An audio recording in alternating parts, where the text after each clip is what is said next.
ఆపర్చునిటీని సమర్పిస్తున్న వారు తెలంగాణలో అతి తక్కువ ధరలలో మీరు కలలు కన్న ఇంటిని నిర్మిస్తున్న ఏకైక సంస్థ సన్షైన్ ఇన్ఫ్రా 9069069333.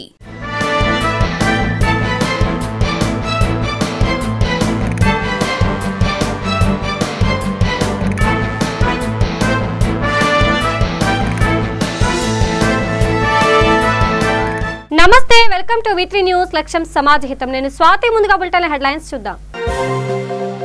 దుమ్ముల ఫ్యాక్టరీని తరలించాలని రాజపూడి వాసుల డిమాండ్. లోడుతో వస్తున్న వాహనాన్ని అడ్డుకున్న వైనం.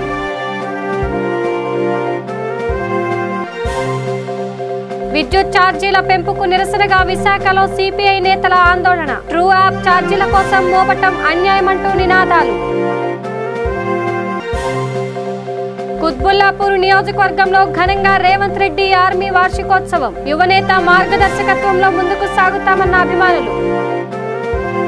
ఇక దుమ్ముల ఫ్యాక్టరీని ఇక్కడి నుంచి తరలించాలంటూ జగ్గంపేట మండలం రాజపూడి వాసులు డిమాండ్ చేశారు. ఈ మేరకు ఆందోళన నిర్వహించారు. అంతేకాకుండా ఈ ఫ్యాక్టరీకి లోడుతో వస్తున్న వాహనాన్ని అడ్డుకున్నారు. దుర్వాసన వెదజల్ల ఈ వాహనాలను తిప్పవద్దని కోరారు. ఈ విషయం తెలుసుకున్న జగ్గంపేట ఎస్ఐ లక్ష్మి అక్కడికి చేరుకొని ఆందోళనకారులతో చర్చించారు. ఏదైనా ఉంటే సామరస్యంగా మాట్లాడాలని, ధర్నా చేసి ట్రాఫిక్ అంతరాయం కలిగించవద్దంటూ రోడ్డుకు అడ్డంగా పెట్టిన వ్యాన్ ను తేయించారు.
ఇక 15 మంది పేకాట రాయిళ్లను మల్కాజ్గిరి ఎస్ఓటీ పోలీసులు అరెస్ట్ చేశారు. హైదరాబాద్ రవీంద్రనగర్ లో కొన్ని నెలల నుంచి గుట్టుచప్పుడు కాకుండా పేకాట ఆడుతున్నారు. ఓ ఇంటిని 30,000 రూపాయలకు అద్దెకు తీసుకుని రాత్రిపూట ఆడుతున్నారు. నాచారం పోలీసులు, ఎస్ఓటీ పోలీసులు సంయుక్తంగా దాడి చేసి 15 మందిని అరెస్ట్ చేశారు. నిందితుల వద్ద నుంచి 34,000 నగదు, 17 సెల్ ఫోన్లు, 4 కార్లు స్వాధీనం చేసుకున్నారు.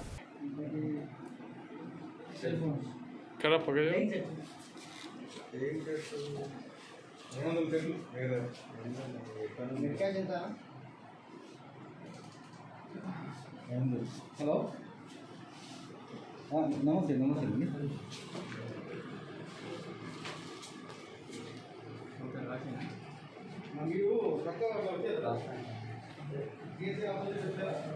మీరు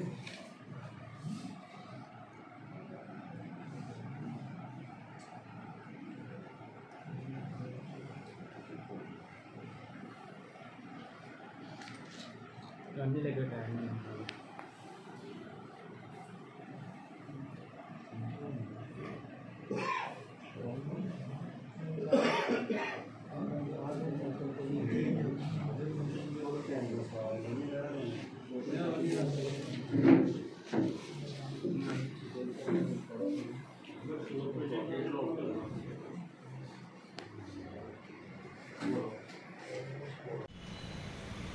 డేట్ 7/9/2021లో రాత్రి 10:30 టైంలో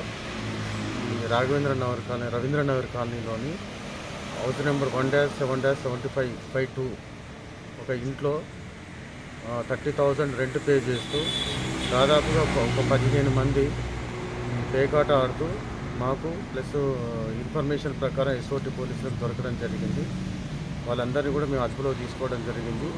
ఈ అదుపులో భాగంగా 4 4 వీలర్స్, ఒకటి I-20 ఉందై కార్, రెండోది షిఫ్ట్ కార్, ఇంకోటి మారుతి సుజుకి, తర్వాతకు వోక్స్ వ్యాగన్, తర్వాత ఒక 2 వీలర్, 17 సెల్ ఫోన్లను, 34,000 రూపాయల అమౌంట్ సీజ్ చేయడం జరిగింది. వీళ్ళందరినీ కూడా విచారణ నిమిత్తము కోర్టుకు తరలించడం జరుగుతుంది.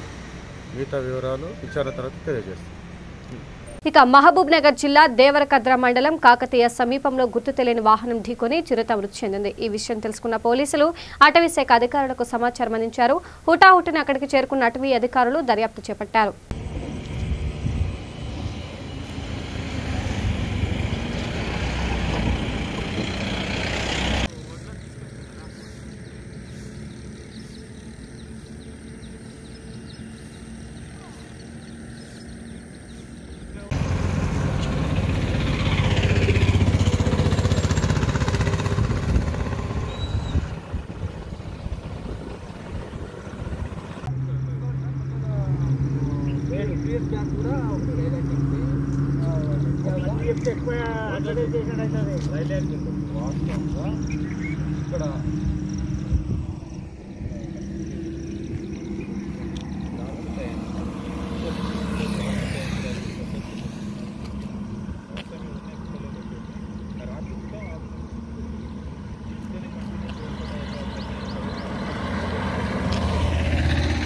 ఇక విద్యుత్ ఛార్జీల పెంపుకు నిరసనగా విశాఖలో సిపిఐ నేతలు నిరసన వ్యక్తం చేశారు. ఏపీఈపీ డీసీఎల్ ప్రధాన కార్యాలయం వద్దకు ర్యాలీగా తరలివచ్చి ఆందోళనకు దిగారు. ట్రూ యాప్ ఛార్జీల భారాన్ని మోపటం అన్యాయమంటూ నినాదాలు చేశారు. సిపిఐ రాష్ట్ర సంయుక్త కార్యదర్శి సత్యనారాయణమూర్తి మాట్లాడుతూ విద్యుత్ ఛార్జీలు తగ్గిస్తానంటూ జగన్ హామీ ఇచ్చారని 2019కి పూర్వం జరిగిన సరఫరా వ్యయాన్ని ఇప్పుడు మోపటం అన్యాయమని ఆగ్రహం వ్యక్తం చేశారు.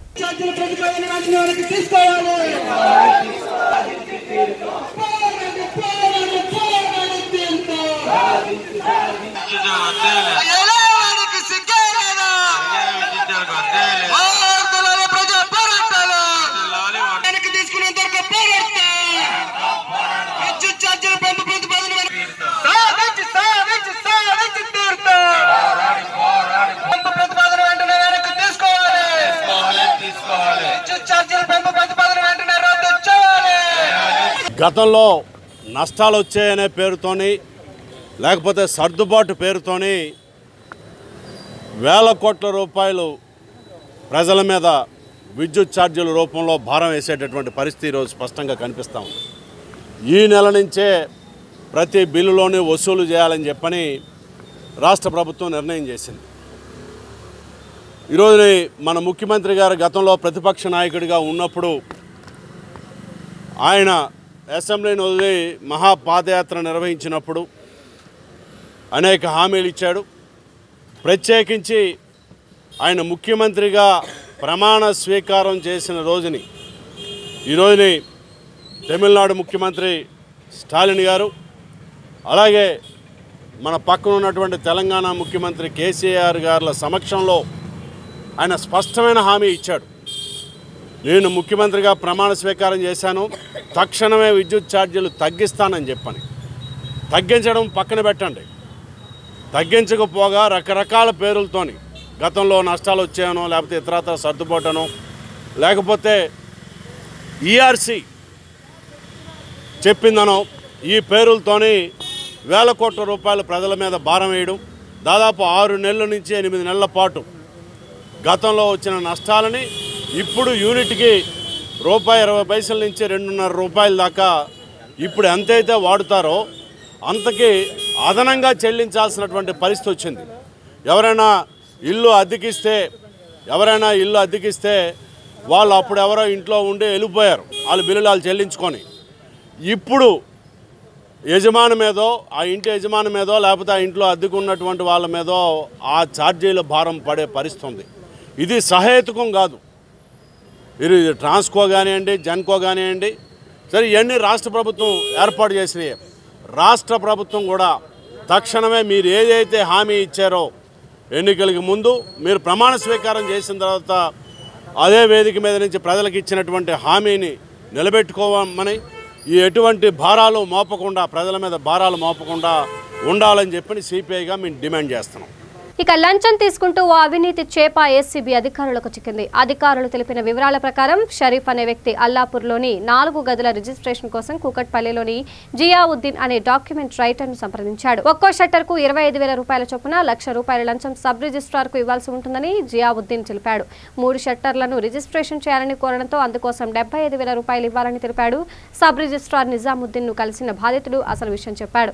అయినా ఉపయోగం లేకపోయింది. దీంతో బాధితుడు ఏసీబీ అధికారులను ఆశ్రయించాడు. మాట్లాడాడు. డాక్యుమెంట్ రిజిస్ట్రేషన్ అనంతరం లంచం తీసుకుంటుండగా ఏసీబీ అధికారులు పట్టుకున్నారు. షరీఫ్ అని బిజినెస్ మ్యాన్ ఒక అతను అల్లాపూర్ ఏరియాలో ఒక 4 షటర్స్ కొనేదానికోసం అని చెప్పి రిజిస్ట్రేషన్ డాక్యుమెంట్ చేయించడం కోసం జియావుద్దీన్ అని చెప్పి డాక్యుమెంట్ రైటర్ కుకట్పల్లిలో ఉంటాడు. అతని దగ్గర వెళ్ళి డాక్యుమెంట్ కోసం అడిగితే సబ్ రిజిస్ట్రార్ గారు నిజాముద్దీన్ గారు పర్ మలిగి 25,000 ఇవ్వమన్నారు. 4 మడిగలకు ₹1,00,000 అవుతుంది అని చెప్పినాడు. అది ఇవ్వాల్సి ఉంటుంది అని. అయితే దాంట్లో ఒక మడికి మా ఫ్రెండ్ కోసము 3 మడిగలు నాకు 2 డాక్యుమెంట్లు చేయండి అని అట్లయినా కానీ 3 మడిగల 75 దానికి 25 ఇవ్వాలా అన్నట్టు డిమాండ్ చేస్తున్నారని చెప్తే లాస్ట్ మంత్ మొన్న 12వ తారీఖు అతను వచ్చి సబ్ రిజిస్ట్రార్ గారిని కలిసి అడిగినాడు. అడిగితే ఇతను కూడా అతనితో మాట్లాడి నేను చెప్పినాను అతను మాట్లాడుతానని చెప్పి మళ్ళీ అతని దగ్గర డైరెక్ట్ చేసినాడు. పోయిన తర్వాత 3 మడిగలకి 50,000 ఒక మడికి 25,000 అన్నట్టు 75,000 ఇవ్వండి అని చెప్పి మాట్లాడినారు. మళ్ళీ సార్ దగ్గర మాట్లాడితే కూడా ఎస్ఆర్ఓ గారు అతను మాట్లాడితే అదే కన్ఫర్మ్ చేసినాడు. ఆ ఎవిడెన్స్ తోటి అతను కంప్లైంట్ ఇస్తే దానిపైన ఇవాళ రిజిస్ట్రేషన్ పెట్టుకున్నారు. రిజిస్ట్రేషన్ రోజు రిజిస్ట్రేషన్ అయిన తర్వాత అమౌంట్ ఇవ్వాలని చెప్పినారు. ఆ అమౌంట్ ఇప్పుడు రెడ్ హ్యాండెడ్గా వాళ్ళ ఆఫీస్లో ఈ డాక్యుమెంట్ రైటర్ జియావుద్దీన్ అనే అతను ఈ ఆఫీస్ ప్రెమిస్లోనే ఎస్ఆర్ ఆఫీస్ ఎదురుగానే తీసుకుని రెడ్ హ్యాండెడ్గా దొరికినారు. 2 చేతులు టెస్ట్ చేస్తే పాజిటివ్ వచ్చినాయి ఈ ఫినాప్సిన్ టెస్ట్లో. వారిద్దరిని అరెస్ట్ చేసి కోర్టు ప్రొడ్యూస్ సార్. ఇప్పుడు అంటే ఇప్పుడు ఇన్వెస్టిగేషన్లో ఇంకా ఏమైనా అక్రమాస్తులు బయటపడ్డాయా? అంటే సోదాలు జరుగుతూ ఉన్నాయి. వాళ్ళ ఇల్లు ఇతర రిలేటెడ్ ప్లేసెస్లో కూడా సైమల్టేనియస్గా సెర్చ్ జరుగుతుంది. ఇల్లు టోలీ చౌక్లో ఉంది. అక్కడ 1-2 ప్లేసెస్ ఉన్నాయి, వెరిఫై చేస్తాం. ప్రీవియస్ కేసు ప్రీవియస్ లేదు అంటే మా దగ్గర ఉన్న ఆరోపణ పైన వర్కౌట్ చేసినాం. అంతకుముందు అంటే ఇంతవరకు కాలేదు, ఇంకా సెర్చ్ జరుగుతున్నాయి.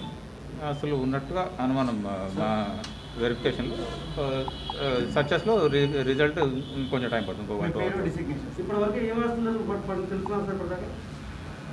అంటే మా వెరిఫికేషన్లో ఉన్నట్టుగా తెలిసింది కానీ ఇంకా డాక్యుమెంట్స్ హౌస్ సర్చ్లో దొరికి అక్కడ అడ్మిట్ అయితే కానీ కన్ఫర్మ్ చేయలేదు. లేదు, ఇంతవరకు కన్ఫర్మ్ కాలేదు. సర్చ్ నడుస్తుంది. ఇంకా ఇందాకే స్టార్ట్ అయింది. మేము ఇక్కడ వచ్చిన తర్వాత వాళ్ళకి ఇన్ఫార్మ్ చేసి స్టార్ట్ చేసినారు. ఇమీడియట్గా టైం పడుతుంది కొంచెం. 12th రోజు డిమాండ్ చేసినారు. ఆ తర్వాత ఇతను రెడీ చేసి ఇక కుత్బుల్లాపూర్ నియోజకవర్గంలోని 130 సుభాష్ నగర్లో అనుముల రేవంత్ రెడ్డి ఆర్మీ వార్షికోత్సవ సంబరాలు ఘనంగా జరిగాయి. ఈ సందర్భంగా కేక్ కోశారు. అనంతరం ఆర్మీ అధ్యక్షులు సంగం వీరేష్ మాట్లాడుతూ రేవంత్ రెడ్డి నాయకత్వంలో ముందుకు సాగుతామన్నారు. కార్యక్రమంలో పాల్గొన్న వారు చాందు షాషా, ముస్లిం మైనార్టీ అధ్యక్షులు సుభాష్, రమేష్, శివరామకృష్ణ, కాంటా శ్రీనివాస్, ఆలీభాయ్, మురళి, వెంకట్ విజయ్, భరత్ పాల్గొన్నారు.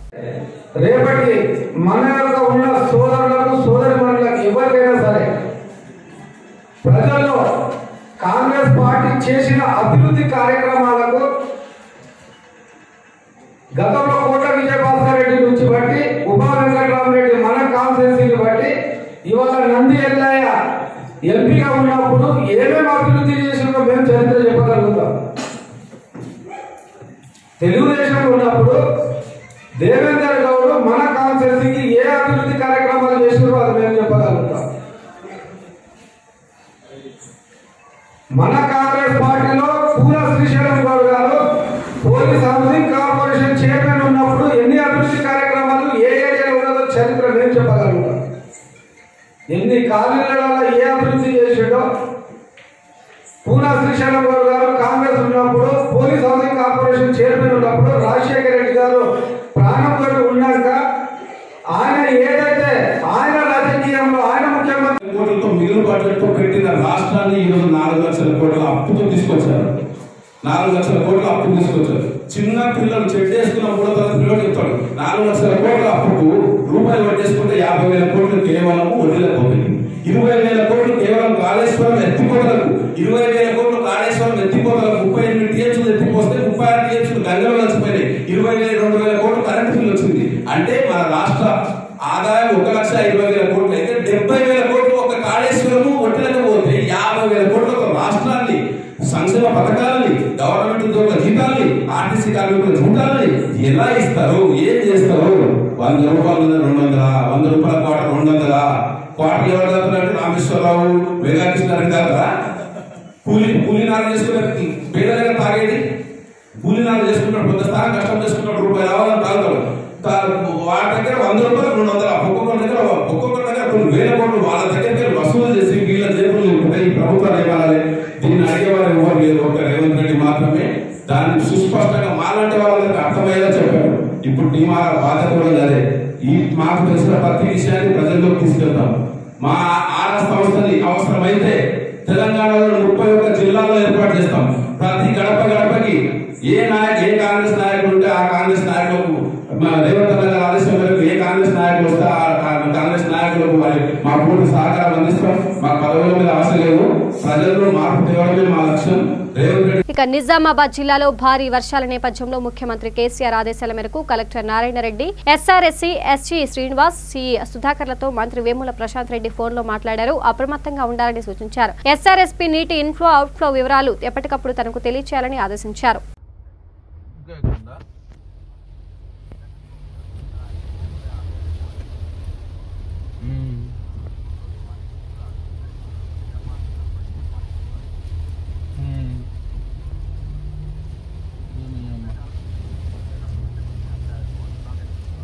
రోడ్స్ ఎక్కడెక్కడ బ్లాక్ అయినాయి?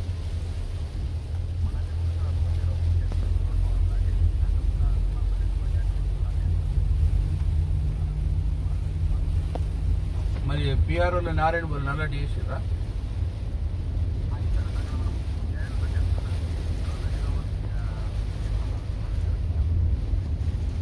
బ్లాక్ అయిన దగ్గర విఆర్ఏలను పెట్టి ట్రాఫిక్ డైవర్ట్ చేయాలి. మళ్ళీ ఇమీడియట్గా రీస్టోర్ చేయమని చెప్పి ఆ పిఆర్ డిపార్ట్మెంట్ వాళ్ళకు ఆర్ఎండ్ డిపార్ట్మెంట్ వాళ్ళకి ఇన్స్ట్రక్షన్స్ ఇవ్వండి. చెరువుల సంగతి ఏంది?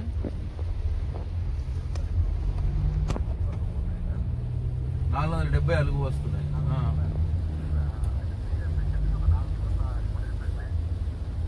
మేజర్ బ్రిడ్జ్ 4 ఎక్కడెక్కడ మైనర్ అయినాయా?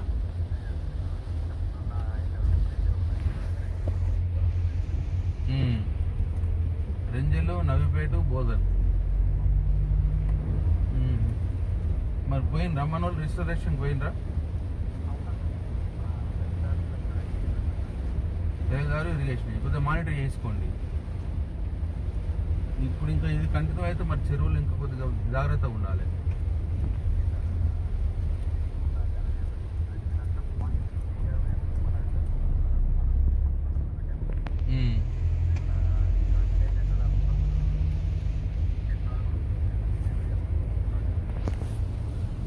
ఈ ఎస్ఆర్ఎస్పి ఇంకా పైనుంచి విష్ణుపూర్ నుంచి కూడా వస్తుందంట కదా. మరి ఇంకా పెంచేది ఉంటే మరి కింద ఇప్పుడు నా కాన్స్టిట్యున్సీలో గుమిరియాలు, దోమచంద, తడపాకలు, సావేలు, ఆ విలేజ్లో కొద్దిగా అలర్ట్ చేయాలి. అవును 82 ఉన్నాయి ఇప్పుడు. పర్లేదు కింది ఇప్పుడు 4 lakhs పోయేటట్టు ఉన్నది అంటున్నారు. సిఈకి మాట్లాడినా పైనుంచి మరి 2.5 లక్షలు వస్తాయి. ఇక్కడ కూడా మరి 3.5, ఇప్పుడు 2.5 ఉంది. ఇంకా మరి ఇంకో 1 లక్ష పెంచాలనేమో అని అంటున్నారు.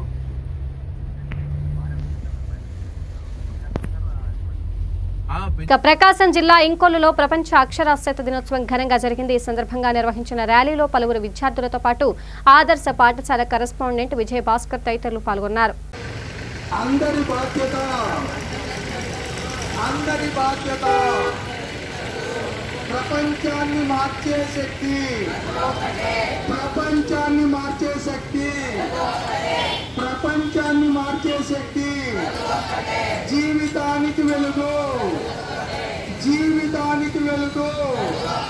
చదువుతో పెంచుకో, చదువుతో పెంచుకో. అందరి బాధ్యత, అందరి బాధ్యత.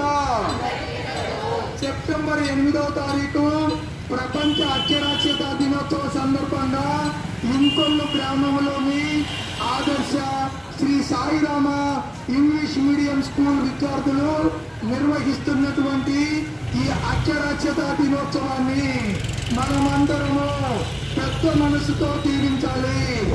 ఆదర్శ ఎంపిక ఒక కళ, ఆదర్శ ఎంపిక ఒక కళ.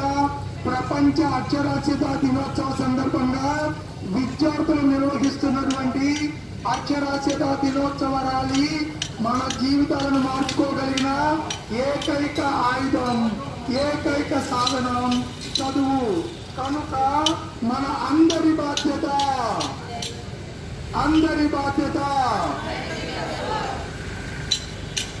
రాష్ట్ర పీసీసీ పిలుపు మేరకు హుజూరాబాద్ లో దళిత గిరిజన ఆత్మ గౌరవ దండోరా కార్యక్రమం నిర్వహించారు. దీనిలో భాగంగా వారు మాట్లాడుతూ దళిత బంధు పథకాన్ని కేవలం హుజూరాబాద్ లోనే కాదు రాష్ట్రం మొత్తం అమలు చేయాలని డిమాండ్ చేశారు. అనంతరం మునుగోడు దళిత ఆత్మ గౌరవ ఇన్ఛార్జ్ పూజల హరికృష్ణ చౌటుప్పల్ తహసీల్దార్ కార్యాలయంతో వినతి పత్రం అందజేశారు. ఈ కార్యక్రమంలో జెడ్పీటీసీ చిలకూరి ప్రభాకర్ రెడ్డి, కాంగ్రెస్ నాయకులు, కార్యకర్తలు పాల్గొన్నారు. రాష్ట్ర వ్యాప్తంగా ఈ తెలంగాణ ప్రాంతంలో దళిత సోదరులకు, గిరిజన సోదరులకు, బహుజన సోదరులకు ఆత్మగౌరవం దక్కుతలేని ఉద్దేశంతోనే తెలంగాణ రాష్ట్ర వ్యాప్తంగా దళితుల గురించి, గిరిజనుల గురించి, బహుజన సోదరుల గురించి ఈరోజు ఒక ఉద్యమం చేపట్టడం జరుగుతూ ఉంది. ప్రతి ఒక్క దళితులకు 10 లక్షల రూపాయలు ఇవ్వాలని చెప్పి డిమాండ్తో కాంగ్రెస్ పార్టీ ఆధ్వర్యంలో ప్రతి అసెంబ్లీ నియోజకవర్గంలో, మండల కేంద్రంలో, గ్రామ కేంద్రంలో ఈరోజు ప్రజల వద్దకు వెళ్తూ ఉన్నాం. అయ్యా ముఖ్యమంత్రి గారు, మీరు ఈ రాష్ట్రానికి ముఖ్యమంత్రి కేవలం హుజూరాబాద్కే ముఖ్యమంత్రి అని కాంగ్రెస్ పార్టీ తరఫున మేము డిమాండ్ చేస్తూ ఉన్నాం. ఈ తెలంగాణ ప్రాంతాన్ని సాధించుకున్న తర్వాత ఈ తెలంగాణ ప్రాంతంలో ఆత్మగౌరవం దక్కడం లేదు. ఆత్మగౌరవం అంటే ఏంది? ఈ తెలంగాణ ప్రాంతంలో ఆత్మగౌరవం అంటే విద్య, సొంత ఇల్లు, మన సొంత కాళ్ళ మీద నిలబడితేనే మన ఆత్మగౌరవం దక్కినట్టు. కానీ ఈ 7 సంవత్సరాల టీఆర్ఎస్ ప్రభుత్వంలో ఏ ఒక్క దళిత సోదరులకు ఆత్మగౌరవం దక్కడం లేదు. ఏ ఒక్క ప్రామిసెస్ను నిర్వహించుకోవడం లేదు. దళితులకు 3 ఎకరాల భూమి ఇవ్వలేదు, కానీ ఇంటికి ఒక ఉద్యోగం ఇవ్వలేదు, డబుల్ బెడ్రూమ్లు ఇవ్వలేదు, ఉచిత విద్యుత్ ఇవ్వలేదు. రైతన్నలను తెలంగాణ ప్రాంతంలో ఉన్నంత శిఖరాలకు తీసుకెళ్తా అని చెప్పి ఈ తెలంగాణ వచ్చిన తర్వాత రైతన్నలు ఆత్మహత్యలు చేసుకోవడం జరుగుతూ ఉంది. దీని అందరికీ విరుద్ధంగానే మేము కాంగ్రెస్ పార్టీ ఆధ్వర్యంలో ప్రజలకు అండగా మేము 7వ తారీఖు నుంచి 17వ తారీఖు వరకు ఈ మునుగోడు నియోజకవర్గంలో ప్రతి గ్రామంలో, ప్రతి మండలంలో, ప్రతి వాడలో దళిత, గిరిజన, బహుజన వాడలలోకి వెళ్ళేసి ఈ కాంగ్రెస్ పార్టీ అప్పుడు ఇందిరాగాంధీ హయాంలో ఈ కాంగ్రెస్ పార్టీ దళితులకు ఏం చేసింది, ఈరోజు ఈ టీఆర్ఎస్ ప్రభుత్వం వచ్చిన తర్వాత కేసీఆర్ గారు ఏ విధంగా దళితులను మోసం చేస్తూ కేవలం ఓట్ల గురించే వాడుకుంటుండని మేము ఇంటింటికి తెలియజేయడం జరుగుతూ ఉంది. అందుకు భాగంగానే ఈరోజు మునుగోడు నియోజకవర్గంలో స్థానిక ఎమ్మెల్యే రాజగోపాల్ రెడ్డి గారి నాయకత్వంలో కాంగ్రెస్ శ్రేణులు ఇక్కడ ఉన్న ప్రతి ఒక్క ఎంపీపీ, జెడ్పీటీసీ, సర్పంచులు, మండల అధ్యక్షులు, బ్లాక్ కాంగ్రెస్ అధ్యక్షులు, యూత్ కాంగ్రెస్, ఎన్ఎస్యూ, మహిళా కాంగ్రెస్ నాయకులు ప్రతి ఒక్కరూ తరుము కట్టడం జరిగింది. ఇక నగరంలోని సుందరయ్య విజ్ఞాన కేంద్రంలో మాస్టర్ జీ ఆధ్వర్యంలో కొంగవాలు కత్తి సినిమా ప్రారంభోత్సవ సభ జరిగింది. ఈ సభకు ముఖ్య అతిథులుగా విచ్చేసిన ఆర్ఎస్ ప్రవీణ్ కుమార్ క్లాప్ కొట్టి షూటింగ్ ను ప్రారంభించారు. ఈ సందర్భంగా ఆయన మాట్లాడుతూ ఈ సినిమా జోగినీలపై తీసిందని, ఇది విజయవంతం కావాలని ఆకాంక్షించారు. కార్యక్రమంలో లైట్ డాక్టర్ కాచం సత్యనారాయణ తదితరులు పాల్గొన్నారు.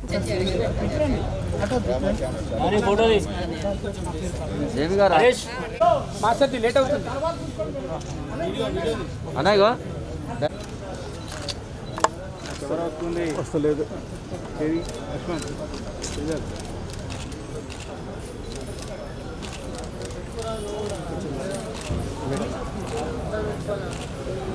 బులెటిన్ ముగించే ముందు హెడ్లైన్స్ మరోసారి చూద్దాం.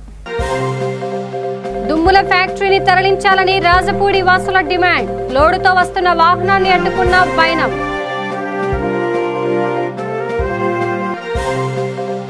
విద్యుత్ ఛార్జీల పెంపుకు నిరసనగా విశాఖలో సిపిఐ నేతల ఆందోళన. ట్రూ యాప్ ఛార్జీల కోసం మోపటం అన్యాయమంటూ నినాదాలు. కుత్బుల్లాపూర్ నియోజకవర్గంలో ఘనంగా రేవంత్ రెడ్డి ఆర్మీ వార్షికోత్సవం. యువనేత మార్గదర్శకత్వంలో ముందుకు సాగుతామన్న అభిమానులు. ఇవి బులెటిన్ అప్డేట్స్. మరిన్ని అప్డేట్స్ కోసం చూస్తూనే ఉండండి V3 న్యూస్. లక్ష్యం సమాజ్ హితం. నమస్తే.